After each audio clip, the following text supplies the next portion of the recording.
Hi, and welcome to my book talk on Thank You, Mr. Falker by Patricia Polacco. This book was written as an autobiography about the author's life and her struggle with her disability as an elementary student. Patricia Polacco didn't start writing books until she was 41 and wrote many children's books, including The Junkyard Wonders and January Sparrow. This book just happens to be about her struggle growing up and how she discovered that she was dyslexic. She was bullied and, as a result of that, hated going to school. She was almost 14 years old before she discovered that she had this disability and before she learned how to read. This book chronicles her life as she took this journey through grade school, the loss of her grandparents, and moving to a new state. One excerpt that I chose from this book shows how Mr. Falker helped Patricia discover that she had talents. Mr. Falker would stand behind Tricia whenever she was drawing and whisper, "This is brilliant, absolutely brilliant. Do you know how talented you are?"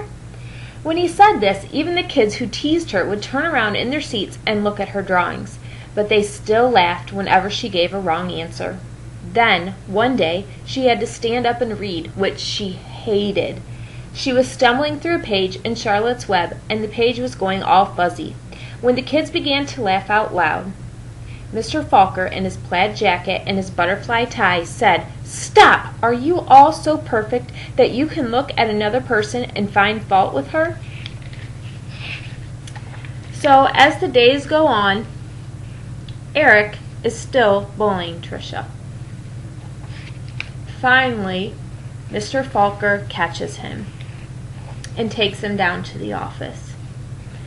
So after school one day, Tricia was sure Mr. Falker believed that she could read. She had learned to memorize what the kid next to her was reading, or she would wait for Mr. Falker to help her with a sentence. Then she'd say the same thing that he did. "Good," he would say. Then one day Mr. Falker asked her to stay after school and help wash the blackboard. He had put on music and brought out little sandwiches as they worked and talked. All at once he said, "Let's play a game. I'll shout out letters. You write them on the board with the wet sponge as quickly as you can." "A," he shouted. She wiped a watery A. "8," he shouted. She made a watery 8. 14, 3, D, M, Q, he shouted. He shouted out many letters and numbers. Then he walked up behind her, and together they looked at the board. It was a watery mess, and Tricia knew that none of the letters or numbers looked like they should. She threw the sponge down and tried to run.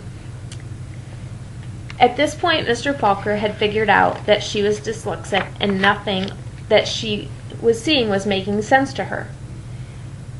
But Mr. Falker caught her arm and sank to his knees in front of her. "You poor baby," he said. "You think you're dumb, don't you? How awful for you to be so lonely and afraid." She sobbed. "But little one, you don't understand. You don't see letters or numbers the way other people do, and you've gotten through school all this time and fooled many good teachers." He smiled at her. That took cunning and smartness and such bravery. Then he stood up and finished washing the board. "We're going to change all that, girl. You're going to read. I promise you that." So Mr. Falker had helped Tricia, or Patricia Polacco, discover what her disability was. I really liked this book for the 4th grade level and for younger kids as well, because it addresses that issue of bullying as well as disabilities that children struggle with. I also like this for teachers because I think it helps them realize that there are many students that have these disabilities, and you may be the one teacher in your classroom that has that student who needs help with that disability. This book is 35 pages long and is intended again for an AR reading level of 4.8. It won the 1998 Parents' Choice Honor. And also, if you go to her website, the Patricia Polacco website, there are many activities and bookmarks and other fun things on her website that go along with this book, as well as many other books that she has written. I hope you enjoyed my summary of Thank You, Mr. Falker, and check this book out next time you're at the library. Thank you.